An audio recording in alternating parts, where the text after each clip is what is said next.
Hola a todos y bienvenidos al canal. Hoy comenzamos un viaje épico a través de una de las historias más grandes de todos los tiempos. La Odisea de Homero. Si eres un amante de la literatura clásica, la mitología griega o simplemente te apasionan las grandes aventuras, este audiolibro es para ti. Este es el primero de una serie de vídeos donde vamos a recorrer la obra completa, canto a canto, sumergiéndonos en cada detalle de la increíble travesía de Odiseo. Así que, si no quieres perderte ni un solo episodio de esta fascinante historia, te invito a suscribirte al canal y activar la campanita de notificaciones para que YouTube te avise cada vez que subamos un nuevo canto.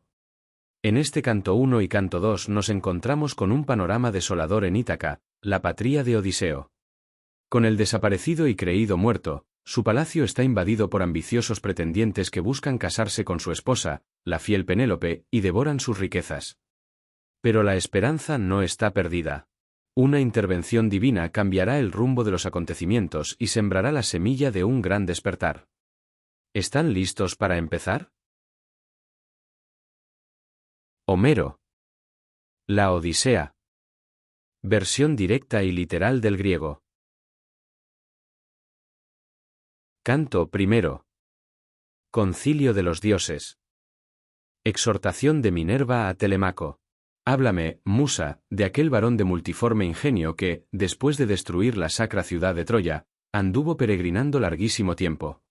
Vio las poblaciones y conoció las costumbres de muchos hombres y padeció en su ánimo gran número de trabajos en su navegación por el Ponto, en cuanto procuraba salvar su vida y la vuelta de sus compañeros a la patria. Mas ni aun así pudo librarlos, como deseaba, y todos perecieron por sus propias locuras. Insensatos. Comiéronse las vacas del Sol, hijo de Hiperión, el cual no permitió que les llegara el día del regreso. Oh diosa, hija de Júpiter. Cuéntanos aunque no sea más que una parte de tales cosas. Ya en aquel tiempo los que habían podido escapar de una muerte horrorosa estaban en sus hogares, salvos de los peligros de la guerra y del mar. Y solamente Ulises, que tan gran necesidad sentía de restituirse a su patria y ver a su consorte, hallábase detenido en hueca gruta por Calipso, la ninfa veneranda, la divina entre las deidades, que anhelaba tomarlo por esposo. Con el transcurso de los años llegó por fin la época en que los dioses habían decretado que volviese a su patria, a Ítaca, aunque no por eso debía poner fin a sus trabajos, ni siquiera después de juntarse con los suyos. Y todos los dioses le compadecían, a excepción de Neptuno, que permaneció constantemente airado contra el divinal Ulises hasta que el héroe no arribó a su tierra.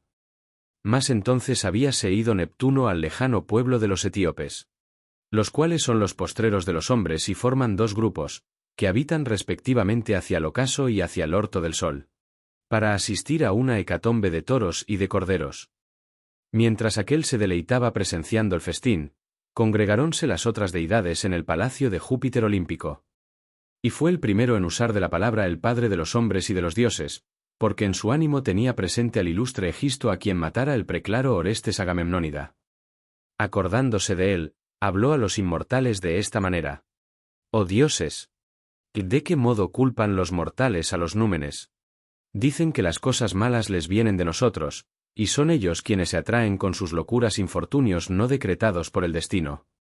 Así ocurrió con Egisto, que, oponiéndose a la voluntad del hado, casó con la mujer legítima del Atrida y mató a este héroe cuando tornaba a su patria, no obstante que supo la terrible muerte que padecería luego.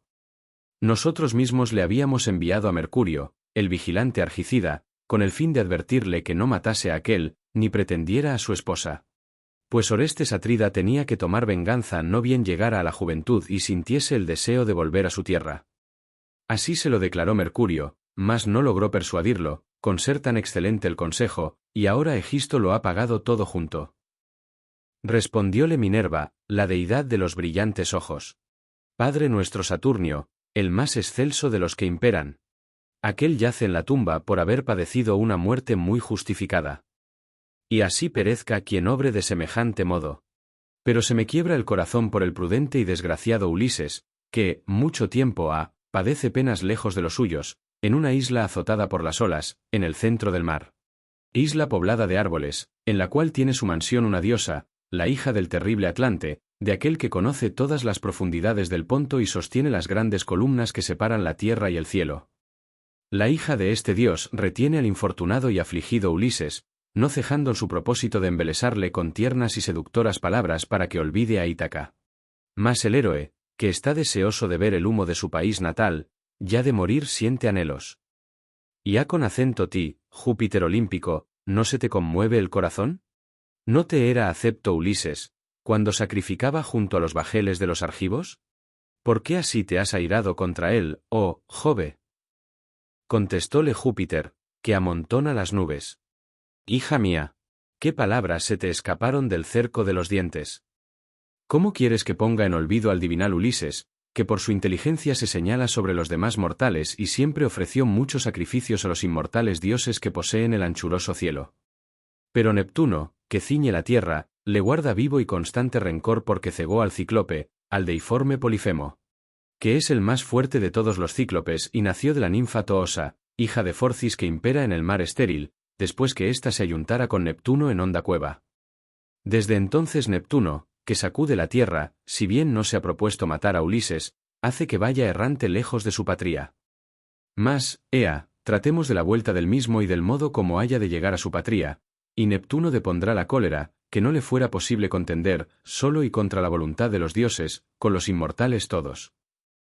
Respondióle Minerva, la deidad de los brillantes ojos. Padre nuestro Saturnio, el más excelso de los que imperan. Si les pleis a los bienaventurados dioses que el prudente Ulises vuelva a su casa, mandemos a Mercurio, el mensajero argicida, a la isla Ogygia. Y manifieste cuanto antes a la ninfa de hermosas trenzas la resolución que hemos tomado, para que el héroe se ponga en camino.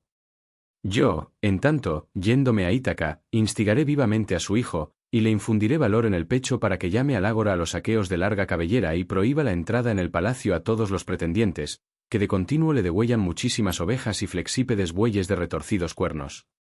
Y le llevaré después a Esparta y a la arenosa Pilos para que, preguntando y viendo si puede adquirir noticias de su padre, consiga ganar honrosa fama entre los hombres. Dicho esto, calzóse los áureos divinos talares que la llevaban sobre el mar y sobre la tierra inmensa con la rapidez del viento.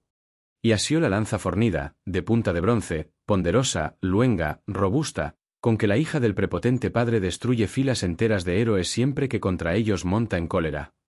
Descendió presurosa de las cumbres del Olimpo y, encaminándose al pueblo de Ítaca, detúvose en el vestíbulo de la morada de Ulises, en el umbral que precedía al patio.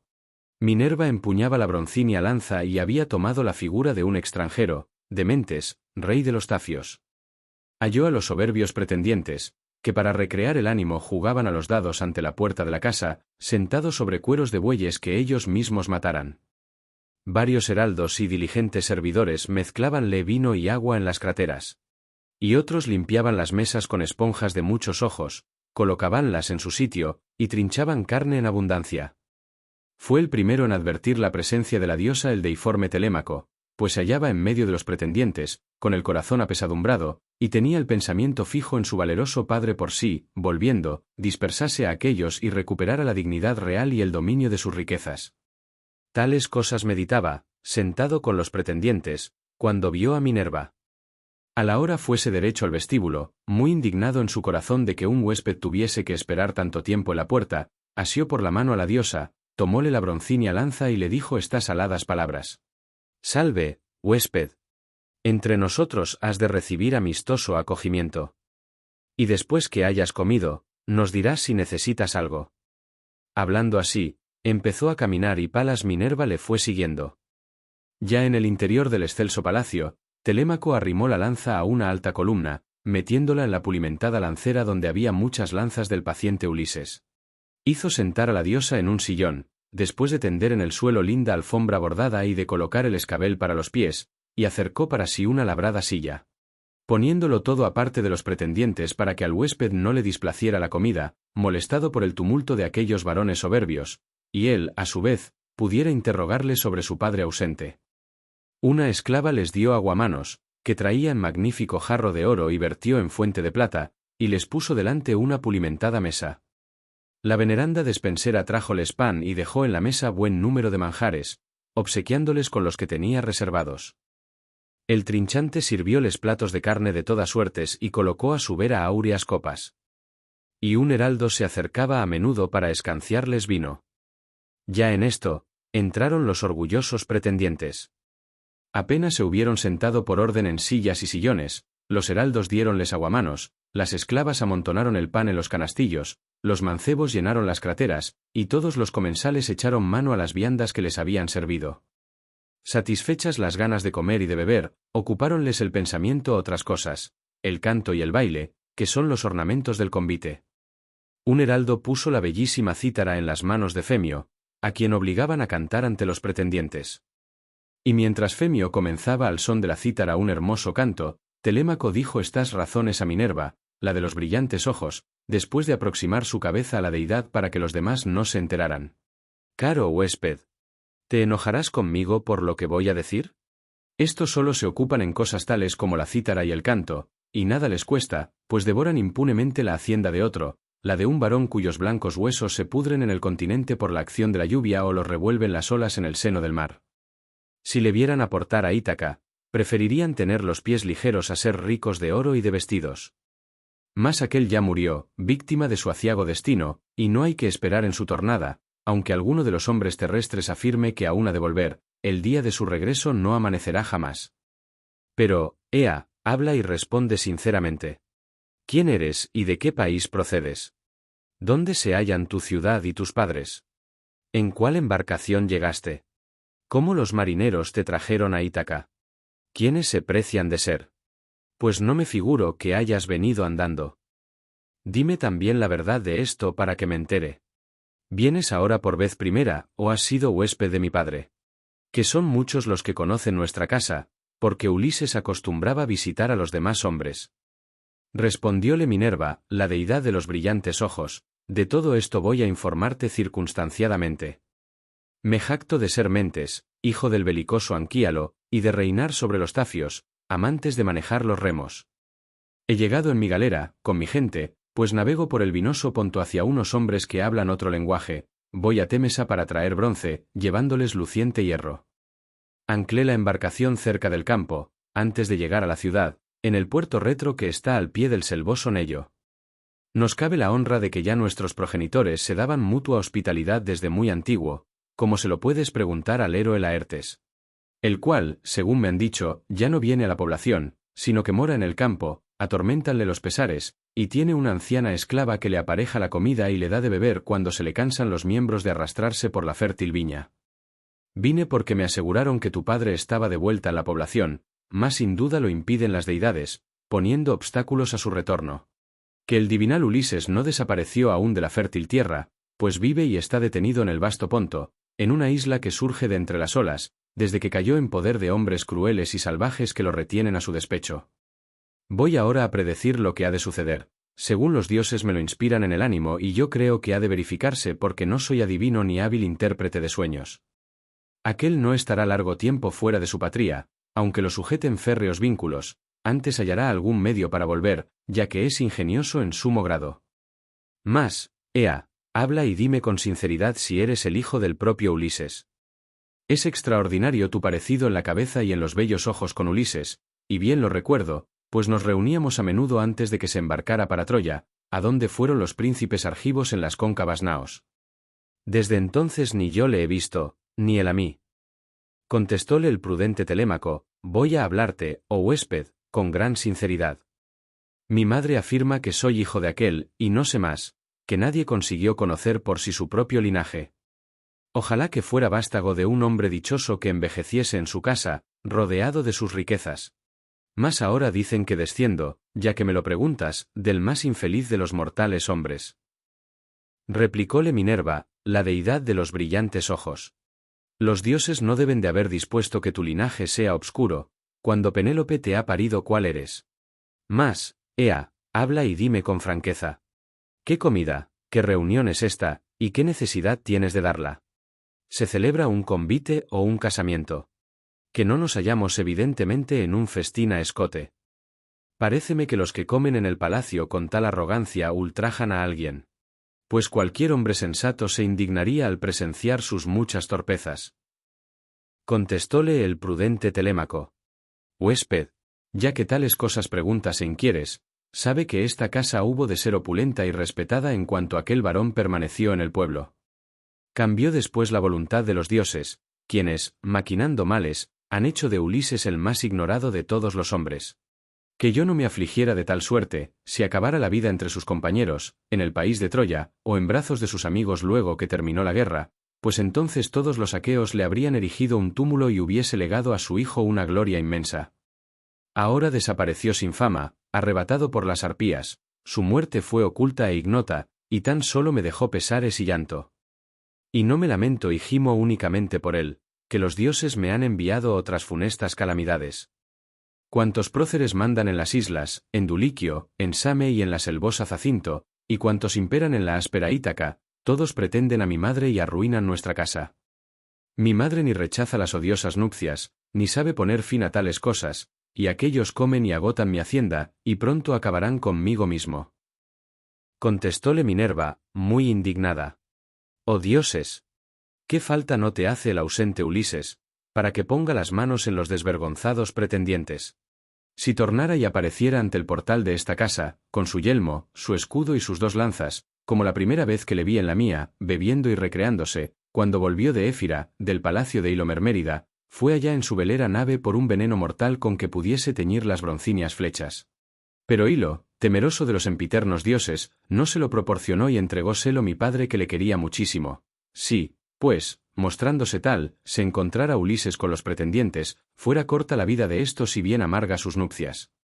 Más está puesto en mano de los dioses si ha de volver y tomar venganza en su palacio, y te exhorto a que desde luego medites cómo arrojarás de aquí a los pretendientes. Óyeme, si te pleis, y presta atención a mis palabras. Mañana convoca en el ágora a los héroes aqueos, háblales a todos y sean testigos las propias deidades. Intima a los pretendientes que se separen, yéndose a sus casas. Y si a tu madre el ánimo la mueve a casarse, vuelva al palacio de su muy poderoso padre y allí le dispondrán las nupcias y le aparejarán una dote tan cuantiosa como debe llevar una hija amada. También a ti te daré un prudente consejo, por si te decidieras a seguirlo. Apresta la mejor embarcación que hallares, con 20 remeros, ve a preguntar por tu padre, cuya ausencia se hace ya tan larga, y quizás algún mortal te hablará del mismo o llegará a tus oídos la fama que procede de Júpiter y es la que más difunde la gloria de los hombres. Trasládate primeramente a Pilos e interroga al divinal Néstor, y desde allí endereza los pasos a Esparta, al rubio Menelao, que ha llegado el postrero de los argivos de broncíneas lorigas. Si oyeres decir que tu padre vive y ha de volver, sufrelo todo un año más, aunque estés afligido, pero si te participaren que ha muerto y ya no existe, retorna sin dilación a la patria, erígele un túmulo, hazle las muchas exequias que se le deben, y búscale a tu madre un esposo. Y así que hayas realizado y llevado a cumplimiento todas estas cosas, medita en tu mente y en tu corazón cómo matarás a los pretendientes en el palacio, si con dolo o a la descubierta. Porque es preciso que no andes en niñerías, que ya no tienes edad para ello. Por ventura no sabes cuánta gloria ha ganado ante los hombres el divinal Orestes, desde que mató al parricida, al doloso Egisto, que le había asesinado su ilustre padre? También tú, amigo, ya que veo que eres gallardo y de elevada estatura, sé fuerte para que los venideros te elogien. Y yo me voy hacia la velera nave y los amigos que ya deben de estar cansados de esperarme. Cuida de hacer cuanto te dije y acuérdate de mis consejos. Respondióle el prudente Telémaco, me dices estas cosas de una manera tan benévola, como un padre a su hijo, que nunca jamás podré olvidarlas. Pero, ea, aguarda un poco, aunque tengas prisa por irte, y después que te bañes y deleites tu corazón, volverás alegremente a tu nave, llevándote un regalo precioso, muy bello, para guardarlo como presente mío, que tal es la costumbre que suele seguirse con los huéspedes amados. Contestóle Minerva, la deidad de los brillantes ojos, no me detengas, oponiéndote a mi deseo de irme enseguida. El regalo con que tu corazón quiere obsequiarme, me lo entregarás a la vuelta para que me lo lleve a mi casa. Escógelo muy hermoso y será justo que te lo recompense con otro semejante. Diciendo así, partió Minerva, la de los brillantes ojos, fuese la diosa, volando como un pájaro, después de infundir en el espíritu de Telémaco valor y audacia, y de avivarle aún más el recuerdo de su padre. Telémaco, considerando en su mente lo ocurrido, quedóse atónito, porque ya sospechó que había hablado con una deidad. Y aquel varón, que parecía un dios, se apresuró a juntarse con los pretendientes. Ante estos, que le oían sentados y silenciosos, cantaba el ilustre Aedo la vuelta deplorable que Palas Minerva deparara a los aquivos cuando partieron de Troya. La discreta Penélope, hija de Icario, oyó de lo alto de la casa la divinal canción, que le llegaba al alma, y bajó por la larga escalera, pero no sola, pues la acompañaban 2 esclavas. Cuando la divina entre las mujeres llegó a donde estaban los pretendientes, detúvose cabe a la columna que sostenía el techo sólidamente construido, con las mejillas cubiertas por espléndido velo y una honrada doncella a cada lado. Y arrasándosele los ojos de lágrimas, hablóle así al divinal Aedo. Femio, pues que sabes otras muchas hazañas de hombres y de dioses, que recrean a los mortales y son celebradas por los Aedos, cántales alguna de las mismas sentado ahí, en el centro, y oiganla todo silenciosamente y bebiendo vino. Pero deja ese canto triste que me angustia el corazón en el pecho, ya que se apodera de mí un pesar grandísimo. Tal es la persona de quien padezco soledad, por acordarme siempre de aquel varón cuya fama es grande en la Hélade y en el centro de Argos. Replicóle el prudente Telémaco. Madre mía, ¿por qué quieres prohibir al amable Aedo que nos divierta como su mente se lo inspire? No son los Aedos los culpables, sino Júpiter que distribuye sus presentes a los varones de ingenio del modo que le place. No ha de increparse a Femio porque canta la suerte aciaga de los dánaos, pues los hombres alaban con preferencia al canto más nuevo que llega a sus oídos. Resígnate en tu corazón y en tu ánimo a oír ese canto, ya que no fue Ulises el único que perdió en Troya la esperanza de volver, hubo otros muchos que también perecieron. Mas, vuelve ya a tu habitación, ocúpate en las labores que te son propias, el telar y la rueca, y ordena a las esclavas que se apliquen al trabajo, y de hablar nos cuidaremos los hombres y principalmente yo, cuyo es el mando en esta casa. Volvióse Penélope, muy asombrada, a su habitación, revolviendo en el ánimo las discretas palabras de su hijo. Y así que hubo subido con las esclavas a lo alto de la casa, echóse a llorar por Ulises, su caro consorte, hasta que Minerva, la de los brillantes ojos, le difundió en los párpados el dulce sueño. Los pretendientes movían alboroto en la obscura sala y todos deseaban acostarse con Penélope en su mismo lecho. Mas el prudente Telémaco comenzó a decirles: pretendientes de mi madre, que os portáis con orgullosa insolencia, gocemos ahora del festín y cesen vuestros gritos, pues es muy hermoso escuchar a un Aedo como este, tan parecido por su voz a las propias deidades. Al romper el alba, nos reuniremos en el ágora para que yo os diga sin rebozo que salgáis del palacio, disponed otros festines y comeos vuestros bienes, convidándoos sucesiva y recíprocamente en vuestras casas. Mas si os pareciere mejor y más acertado destruir impunemente los bienes de un solo hombre, seguid consumiéndolos.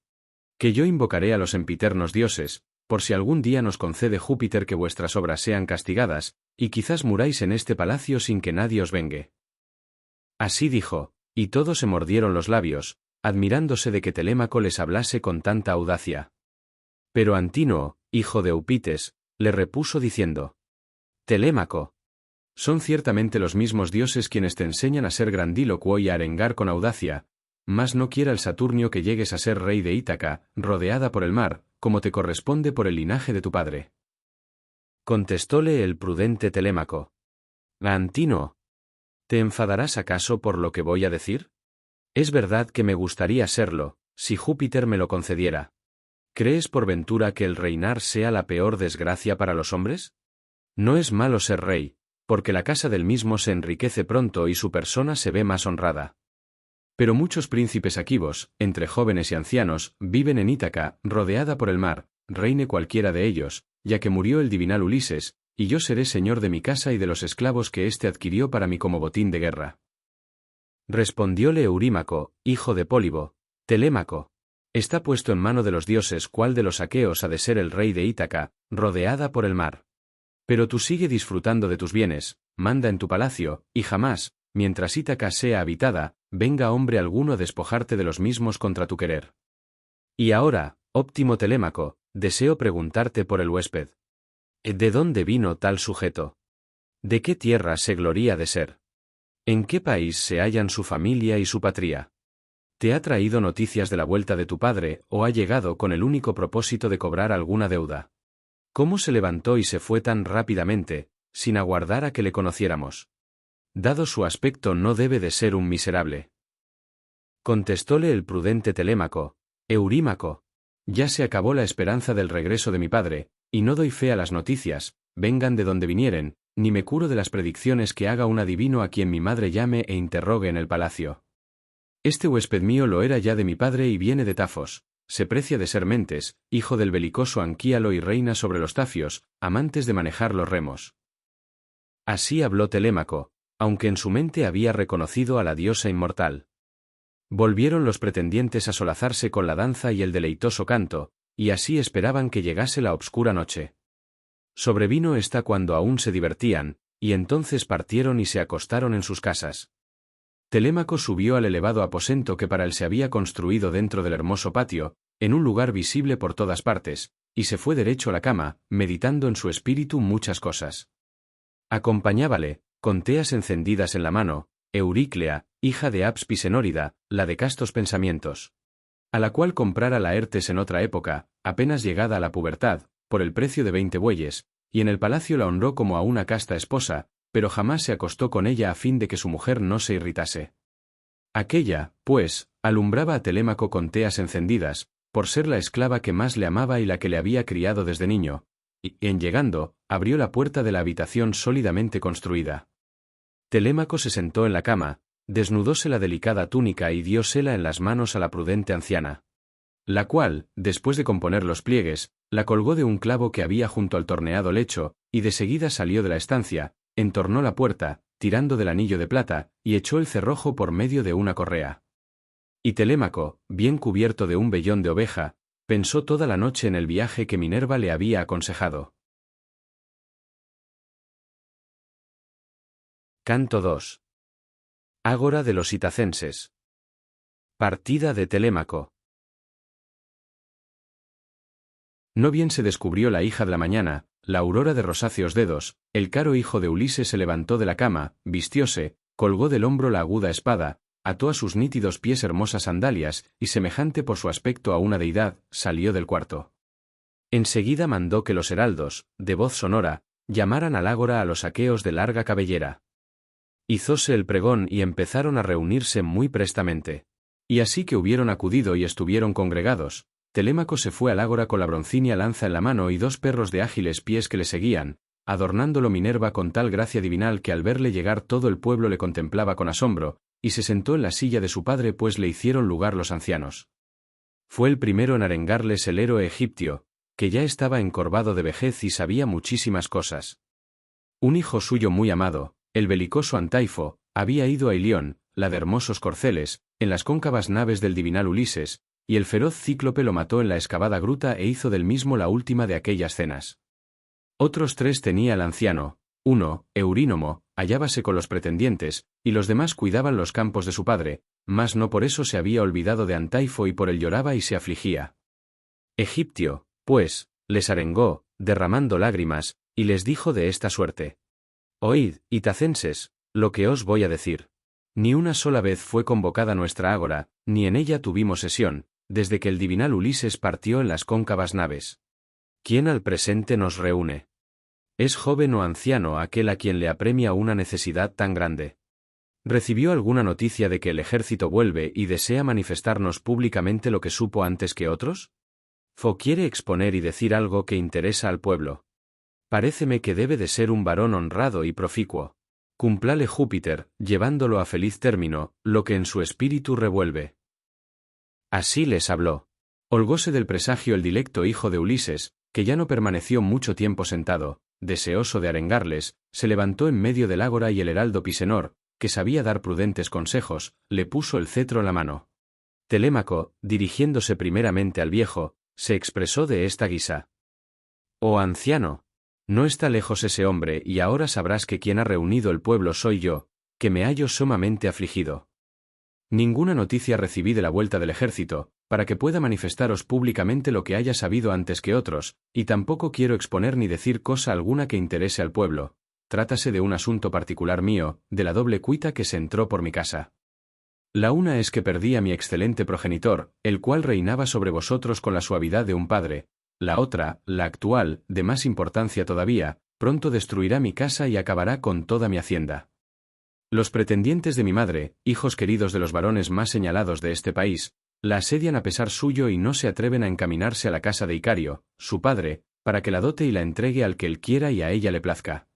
Sino que, viniendo todos los días a nuestra morada, nos degüellan los bueyes, las ovejas y las pingüis cabras, celebran banquetes, beben locamente el vino tinto y así se consumen muchas cosas, porque no tenemos un hombre como Ulises, que fuera capaz de librar a nuestra casa de tal ruina.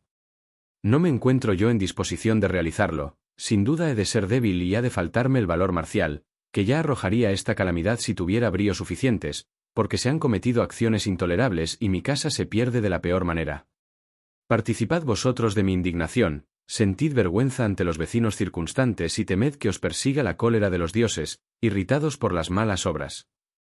Os lo ruego por Júpiter olímpico y por Temis, la cual disuelve y reúne las ágoras de los hombres, no prosigáis, amigos. Dejad que padezca a solas la triste pena, a no ser que mi padre, el excelente Ulises, haya querido mal y causado daño a los aqueos de hermosas grebas y vosotros ahora, para vengaros en mí, me queráis mal y me causéis daño, incitando a estos. Mejor fuera que todos juntos devorarais mis inmuebles y mis rebaños, que si tal hicierais quizás algún día se pagaran, pues iría por la ciudad reconviniéndoos con palabras y reclamándoos los bienes hasta que todos me fuesen devueltos. Mas ahora las penas que a mi corazón inferís son incurables. Así dijo encolerizado, y, rezumándole las lágrimas, arrojó el cetro en tierra. Movióse a piedad el pueblo, y todos callaron, sin que nadie se atreviese a contestar a Telémaco con ásperas palabras, salvo Antínoo, que respondió diciendo: Telémaco altílocuo, incapaz de moderar tus ímpetus. ¿Qué has dicho para ultrajarnos? Tú deseas cubrirnos de baldón. Mas la culpa no la tienen los aqueos que pretenden a tu madre, sino ella, que sabe proceder con gran astucia. 3 años van con este, y pronto llegará el cuarto, que se fisga del ánimo que los aquivos tienen en su pecho. A todos les da esperanzas, y a cada uno en particular le hace promesas y le envía mensajes, pero son muy diferentes los pensamientos que en su inteligencia revuelve. Y aún discurrió su espíritu este otro engaño, se puso a tejer en el palacio una gran tela sutil e interminable, y a la hora nos habló de esta guisa: Jóvenes, pretendientes míos, ya que ha muerto el divinal Ulises, aguardad, para instar mis bodas, que acabe este lienzo, no sea que se me pierdan inútilmente los hilos, a fin de que tenga sudario el héroe Laertes en el momento fatal de la aterradora muerte. No se me vaya a indignar alguna de las aqueas del pueblo, si ve enterrar sin mortaja a un hombre que ha poseído tantos bienes. Así dijo, y nuestro ánimo generoso se dejó persuadir. Desde aquel instante pasaba el día labrando la gran tela, y por la noche, tan luego como se alumbraba con las antorchas, deshacía lo tejido. De esta suerte logró ocultar el engaño y que sus palabras fueran creídas por los aqueos durante un trienio.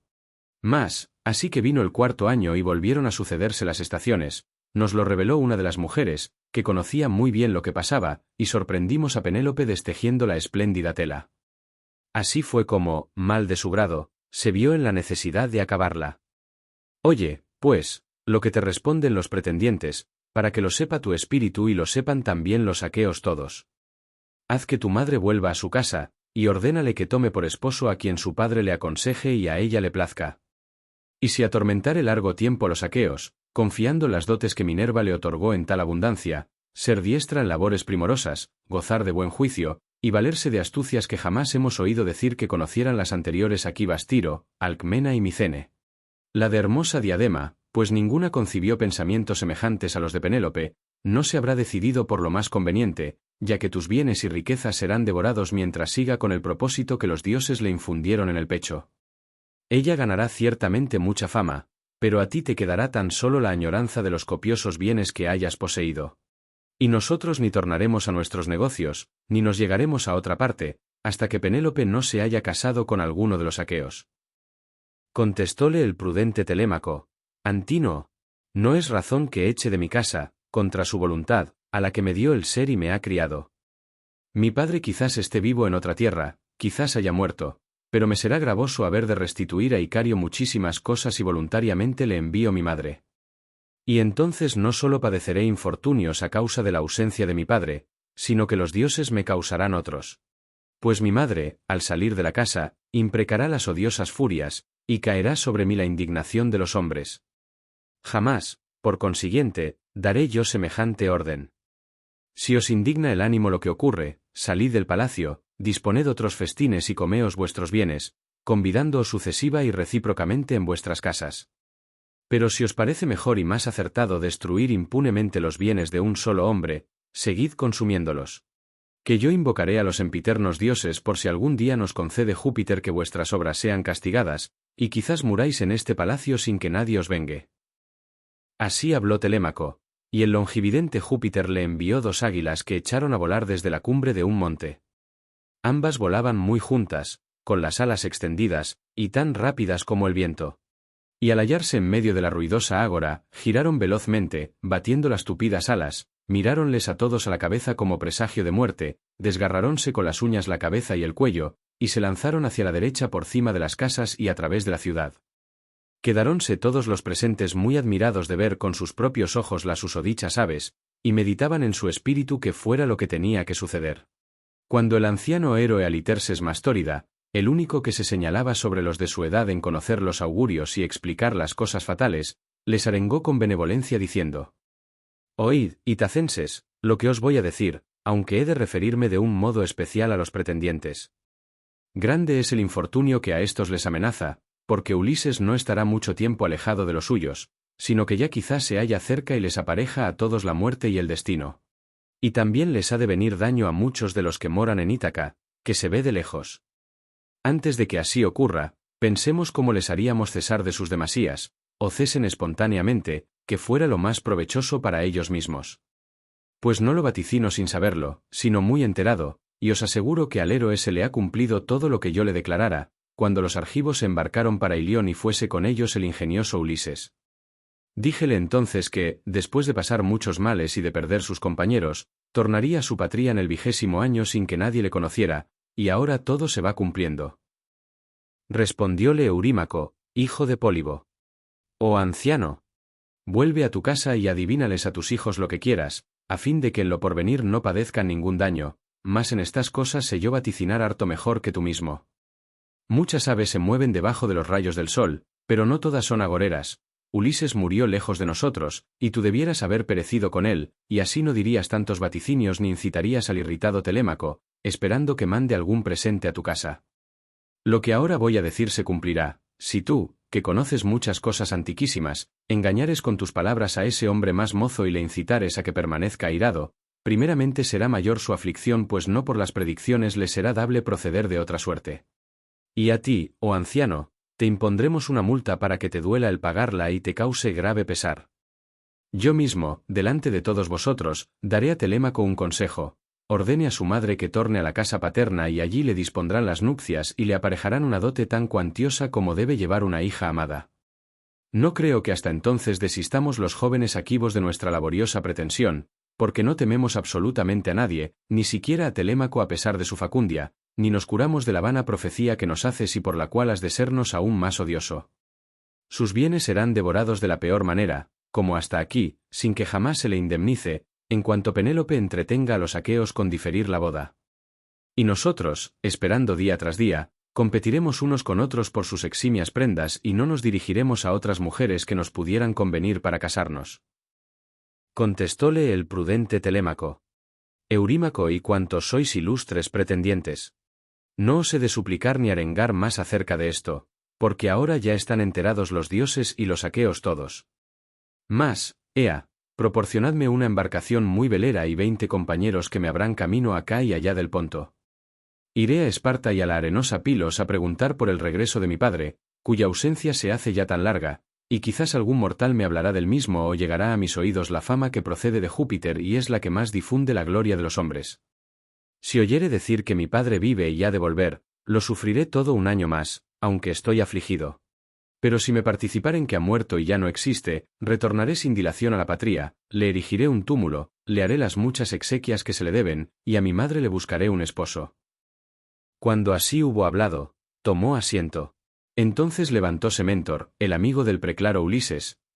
Al embarcarse, le había encomendado su casa entera para que los suyos obedeciesen al anciano y él se lo guardara todo y lo mantuviese en pie, y benévolo les arengó del siguiente modo: Oíd, itacenses, lo que os voy a decir. Ningún rey que empuñe cetro, sea benigno, ni blando, ni suave, ni ocupe la mente en cosas justas, antes, al contrario, obre siempre con crueldad y lleve al cabo acciones nefandas, ya que nadie se acuerda del divinal Ulises entre los ciudadanos sobre los cuales reinaba con la suavidad de un padre. Y no aborrezco tanto a los orgullosos pretendientes por la violencia con que proceden, llevados de sus malos propósitos. Pues si devoran la casa de Ulises, ponen a ventura sus cabezas y creen que el héroe ya no ha de volver. Como me indigno contra la restante población, al contemplar que permanecéis sentados y en silencio, sin que intentéis, sin embargo de ser tantos, refrenar con vuestras palabras a los pretendientes que son pocos. Respondióle Leócrito Evenórida. Mentor perverso e insensato. ¿Qué dijiste? Incitarles a que nos hagan desistir. Dificultoso les sería y hasta a un número mayor de hombres, luchar con nosotros para privarnos de los banquetes. Pues si el mismo Ulises de Ítaca, viniendo en persona, encontrase a los ilustres pretendientes comiendo en el palacio y resolviera en su corazón echarlos de su casa, no se alegraría su esposa de que hubiese vuelto, aunque mucho lo desea, porque allí mismo recibiría el héroe indigna muerte si osaba combatir con tantos varones. En verdad que no has hablado como debías. Mas, ea, separaos y volved a vuestras ocupaciones. Mentor y Aliterses, que siempre han sido amigos de Telémaco por su padre, le animarán para que emprenda el viaje. Pero se me figura que, permaneciendo quieto durante mucho tiempo, oirá en Ítaca las noticias que vengan y jamás realizará su propósito. Así dijo, y al punto disolvió el ágora. Dispersáronse todos para volver a sus respectivas casas y los pretendientes enderezaron su camino a la morada del divinal Ulises. Telémaco se alejó hacia la playa, y después de lavarse las manos en el espumoso mar, oró a Minerva diciendo: Óyeme, oh numen que ayer viniste a mi casa y me ordenaste que fuese en una nave por el obscuro ponto en busca de noticias del regreso de mi padre, cuya ausencia se hace ya tan larga. A todos se oponen los aqueos y en especial los en mal hora ensoberbecidos pretendientes. Tal fue su plegaria. Acercósele Minerva, que había tomado el aspecto y la voz de Mentor, y le dijo estas aladas palabras. Telémaco, no serás en lo sucesivo ni cobarde ni imprudente, si has heredado el buen ánimo que tu padre tenía para llevar a su término acciones y palabras. Si así fuere, el viaje no te resultará vano, ni quedará por hacer.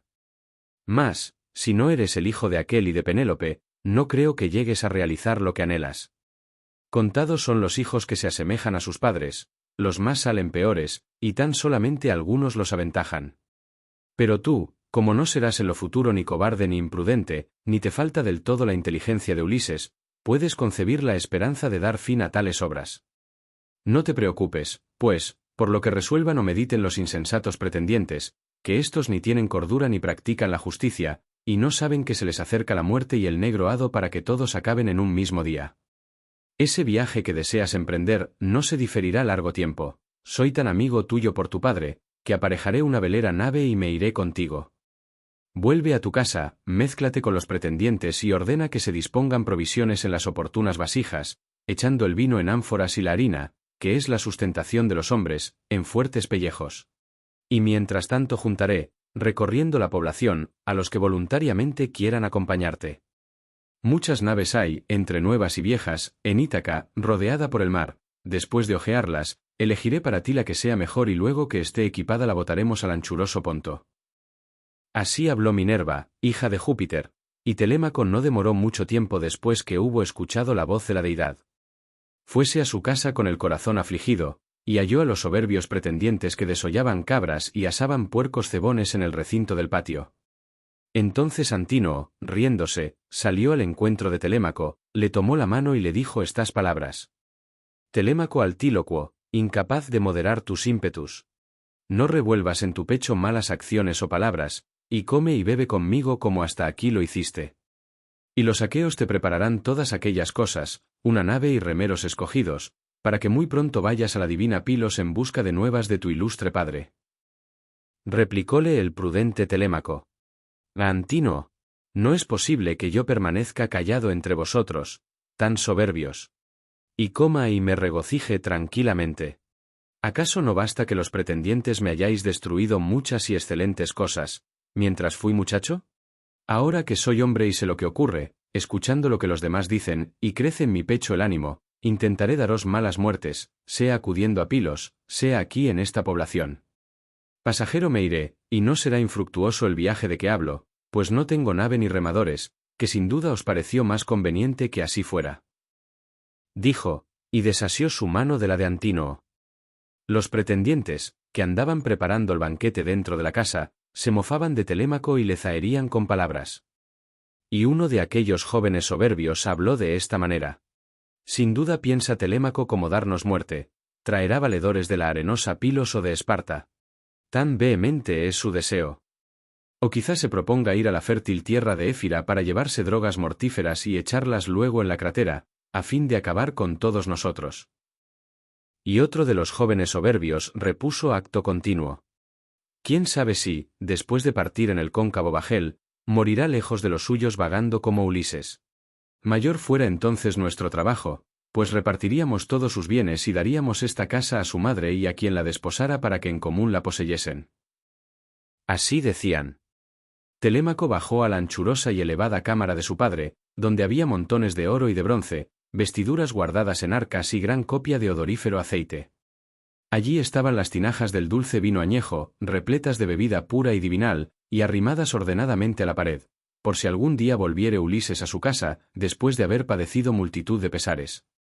La puerta tenía 2 hojas sólidamente adaptadas y sujetas por la cerradura, y junto a ella hallábase de día y de noche, custodiándolo todo con precavidamente, una despensera, Euríclea, hija de Apis Enórida.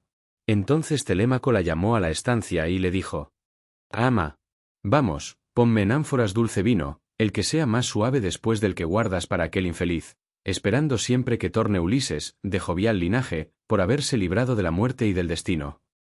Llena 12 ánforas y ciérralas con sus tapaderas. Aparta también 20 medidas de harina de trigo, y échalas en pellejos bien cocidos. Tú sola lo sepas.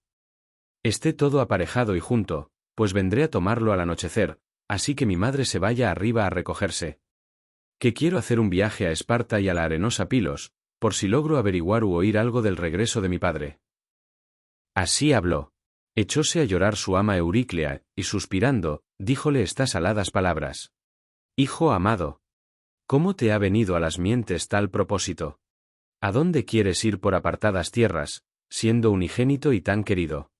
Ulises, el de jovial linaje, murió lejos de la patria, en un pueblo ignoto. Así que partas, estos maquinarán cosas inicuas para matarte con algún engaño y repartirse después todo lo tuyo. Quédate aquí, cerca de tus bienes, que nada te obliga a padecer infortunios yendo por el estéril Ponto, ni a vagar de una parte a otra».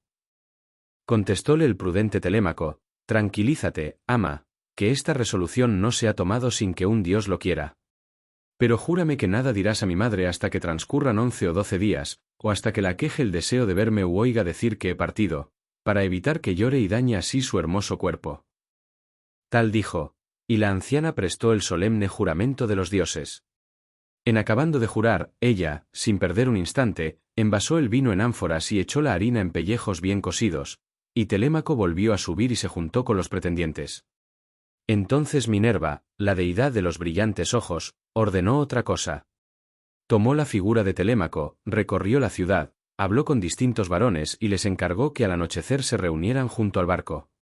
Pidió también una velera nave al hijo preclaro de Fronio, a Noemón, y éste se la cedió gustoso. Púsose el sol y las tinieblas ocuparon todos los caminos. En aquel instante la diosa echó al mar la ligera embarcación y colocó en la misma cuantos aparejos llevan las naves de muchos bancos. Condújola después a una extremidad del puerto, juntaronse muchos y excelentes compañeros, y Minerva los alentó a todos. Entonces Minerva, la deidad de los brillantes ojos, ordenó otra cosa. Fuese al palacio del divinal Ulises, infundióles a los pretendientes dulce sueño, les entorpeció la mente en tanto que bebían, e hizo que las copas les cayeran de las manos. Todos se apresuraron a irse por la ciudad y acostarse, pues no estuvieron mucho tiempo sentados desde que el sueño les cayó sobre los párpados.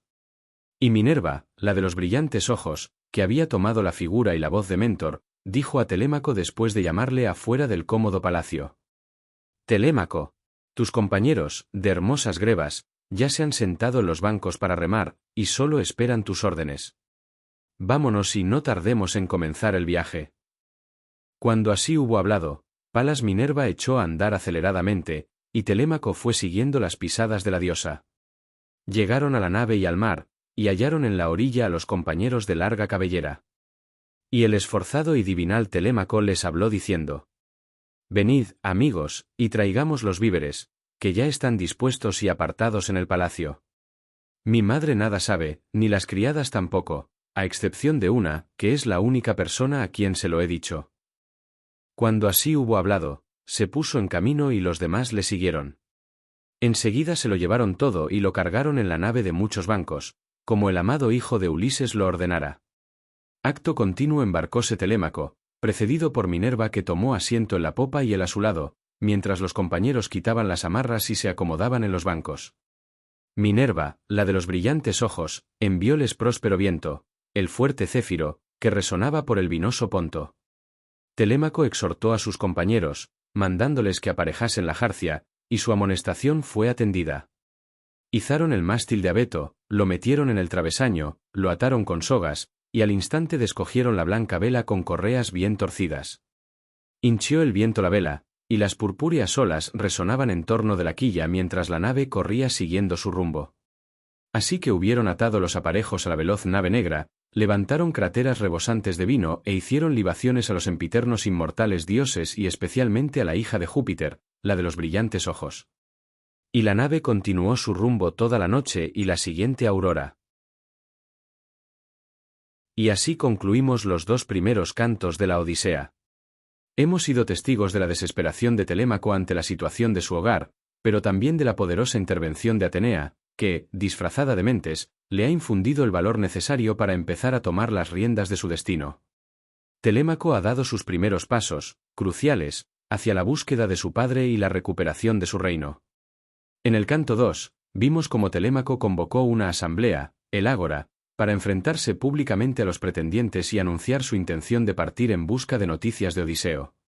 Fue un momento tenso y decisivo, donde el joven demostró su creciente determinación a pesar de la arrogancia de los pretendientes. Además, presenciamos la partida de Telémaco, protegido por Atenea, en busca de información sobre su padre. ¿Qué le deparará este viaje a Telémaco?